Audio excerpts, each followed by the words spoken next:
Today is December 11, 2025. It is 4:12 p.m. So I was reading some comments and post some stuff for you guys on my community board, and I was reading some of the comments here asking about something about Caribbean. Just when I started recording, my son came back from school. So I was reading this comment here. It says, is it possible to post just a clip of a female saying that the resources in Latin American and Caribbean can feed the world? It was in one of your videos a while back. I don't remember seeing it. We'll very much appreciate it. Thanks. So I read this. It was a while ago, but I'm thinking, I went on X to look for what she's saying. I don't know if, I don't remember what it was, but I came across two tweets that I want to share. I think I put some screenshot on my community board about it, and I want to review them. Okay, these are not things I normally post. I don't know where and what videos it was. Usually it's best to wherever information that because I do a lot of videos every day. So if you could put the title, the link of my video, the timestamp, whatever it may be for me to go straight to it. So I went on X and pretty much just grabbed the keywords of what she said in the comment, and I come across these. So I want to share them with you. All right. Latin America and the Caribbean have enormous potential. Okay, I don't know what this stands for. FAO Transform 2025 seeks to unlock financing for sustainable agri-food system. All right, so let's listen to this. It's 2 minutes and 10 seconds. Agri-food systems in Latin America and the Caribbean are the heart of our economies, the livelihoods of rural communities, and the food security of millions. However, the region still faces persistent challenges: rising food prices, extreme climate events, ecosystem degradation, conflicts, and gaps in financing and innovation access. Global trends show that closing the gap between the supply and demand of development financing is not just about having more resources, but about connecting them better. To achieve this, we need accurate data, partnerships between the public and private sectors, multilateral banks, international cooperation, climate funds, impact investors, and philanthropy, as well as innovative tools that mobilize financing in a coordinated and effective way.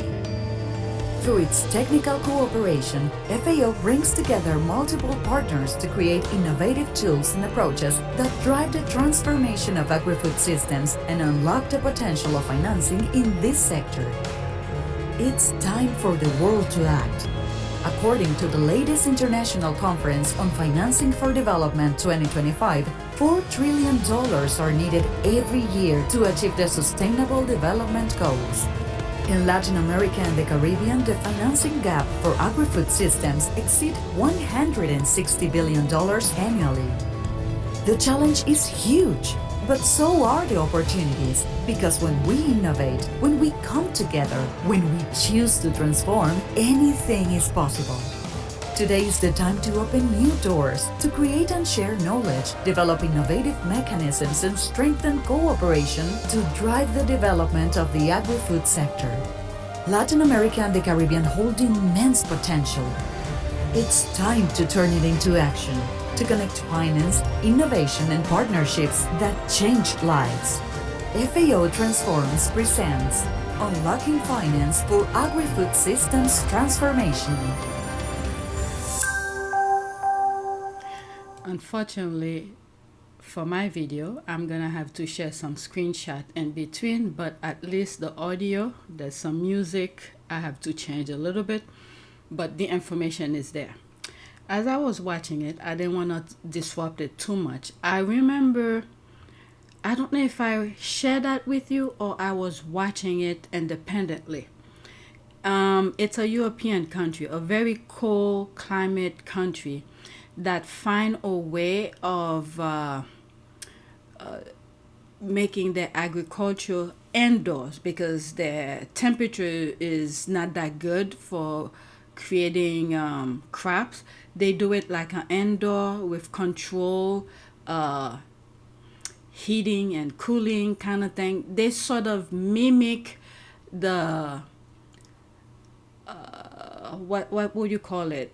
The air, the temperature of everything, of how that particular agriculture will be able to grow indoor.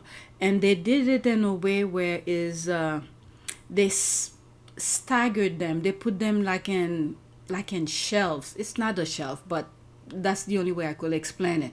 Where the fruits and vegetables are growing in a way where they could squeeze as many plants to grow the food in a way. Was it Sweden? I know it's a cold climate. I don't remember what country it was. So yeah, Haiti. I've been speaking a lot about Haiti. You probably have not seen that video yet because I'm scheduled them every Wednesday at 6 p.m. So I have like 3 videos already scheduled since then. This video that I'm talking in might come out before those Haiti's video. But I see Haiti has a lot of potential where things like that could be done. The other thing I was thinking of is that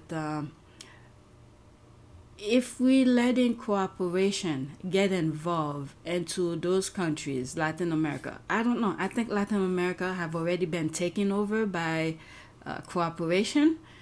I'm not from Latin America. I haven't been in South America pretty much at all, so I don't know how they operate.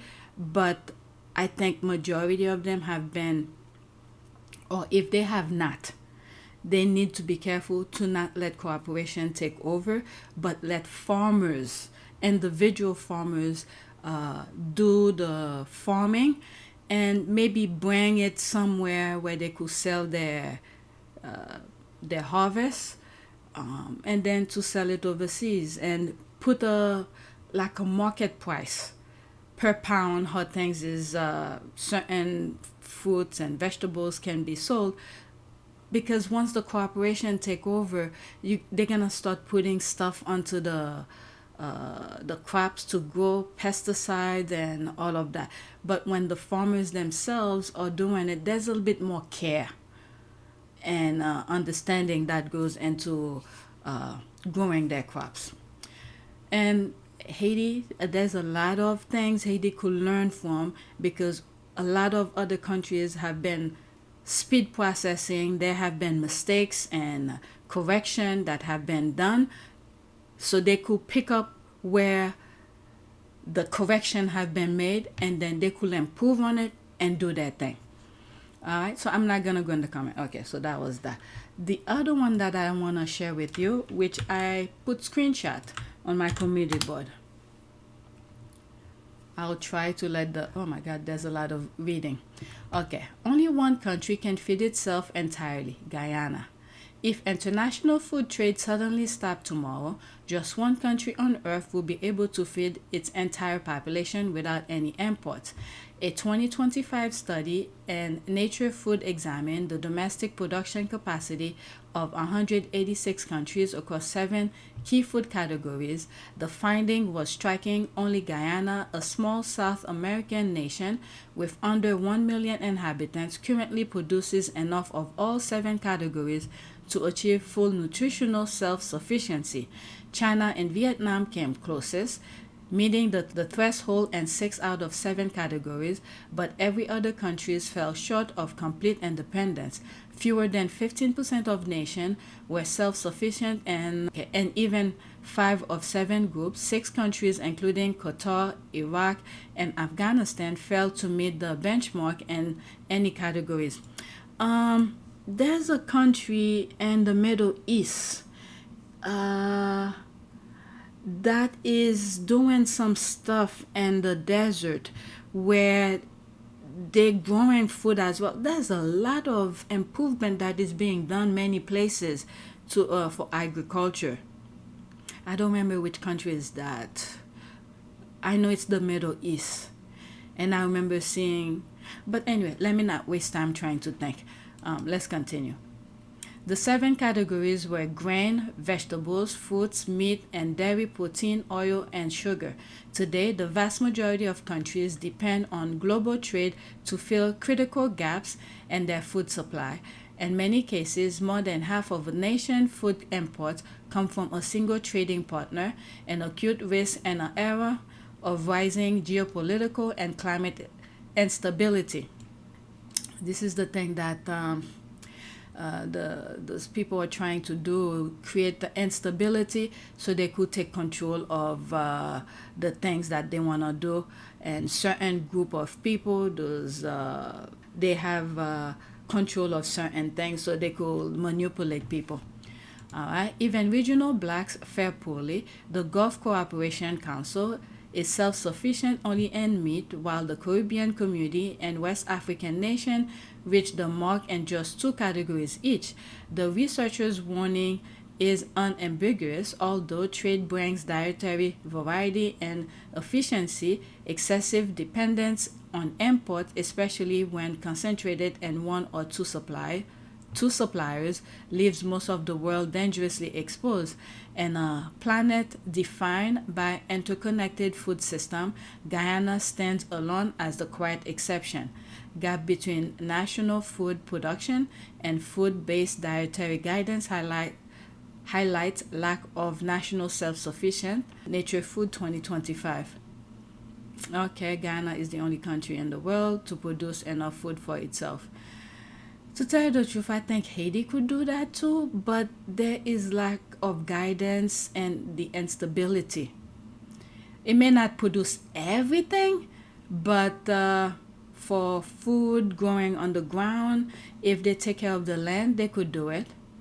All right, this one says, wow, the Dutch feeds themselves entirely on sliced brown bread with cheese, no matter if the international food trade stops or not. All right, a lot of countries could if they prioritize agriculture over other industries. It's not just worth growing cheap crops locally when someone abroad will grow them for cheaper. That's a very good point.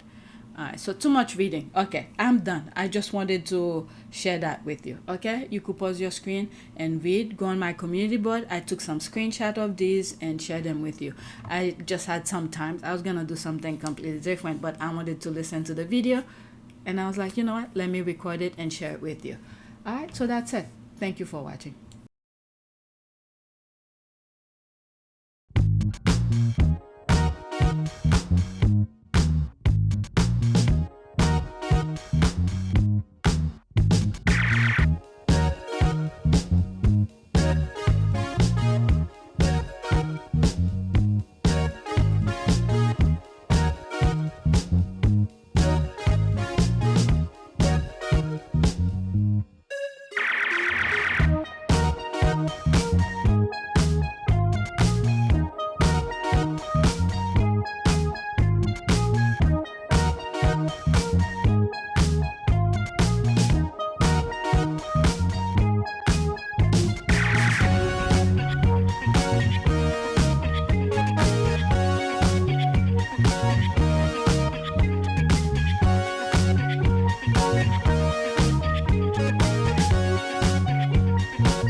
It is a great privilege to be with all of you today.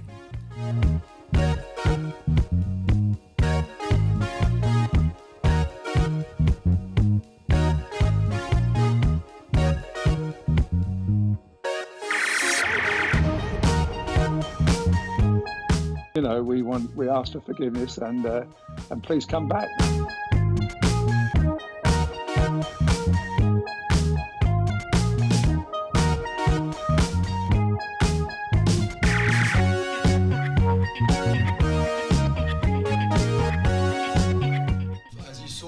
The love and happiness that I'd hoped for all my life.